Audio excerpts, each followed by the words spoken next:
Education টিকে চামচলা সকলোকে স্বাগতম জনাইছোঁ। সো বন্ধুসকল, এটা গুড নিউজ আহিছে। এই গুড নিউজটো কৈ আছোঁ বাৰু। State counselling of educational research and training SCRT DLEDত যিসকলে তাৰমানে এডমিশ্যন ল'ম বুলি ভাবিছিল, লাষ্ট ডেট 5 তাৰিখ আছিল। এতিয়া আমাৰ যিটো লাষ্ট ডেট আছিল সেইটো এক্সটেণ্ড কৰা হৈছে, মানে বঢ়াই দিয়া হৈছে।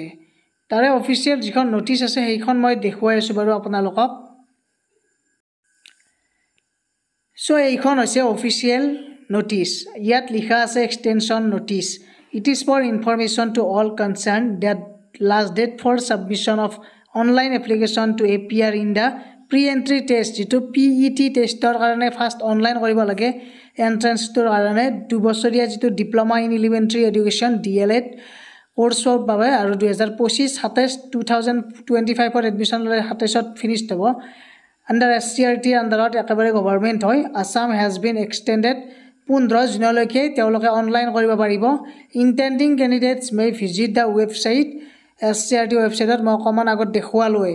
এতিয়া যিহেতু 15 তাৰিখলৈকে বঢ়াই দিলে অনলাইন কৰা ডেটটো, গতিকে পৰীক্ষাৰ তাৰিখো চেঞ্জ হ'ব, লগতে এডমিট কাৰ্ডৰো চেঞ্জ হ'ব, গোটেইখিনি চেঞ্জ হ'ব। এতিয়া ৰিজাল্টটো চেঞ্জ হ'ব। সেই তাৰে মই নেক্সট ভিডিঅ'ত দেখুৱাই দিম বাৰু। তথাপিও মই এবাৰ চেক কৰি চাওঁ। সো এতিয়ালৈকে আমাৰ যিটো নটিচ আছিল, সেই নটিচখন আগৰ যিখন নটিচ আছিল সেইখনে ইয়াতে দিয়া আছে। নতুন নটিচ দিব বাৰু আপোনালোকক। ইয়াতে যিহেতু আমাৰ 5 তাৰিখ লাষ্ট ডেট আছিল এতিয়া, আৰু এডমিট কাৰ্ড ডাউনলোডিং 7 জুলাই তাৰিখ আছিল, 5 জুলাই আছিল। গতিকে এইটো চেঞ্জ হ'ব এতিয়া, যিহেতু 15 তাৰিখলৈকে এতিয়া বঢ়াই দিলে। গতিকে চেঞ্জ হোৱাৰ বহুত বেছি চান্স আছে, কাৰণ সময়সীমা লাগিব, অকণমান টাইম লাগিব।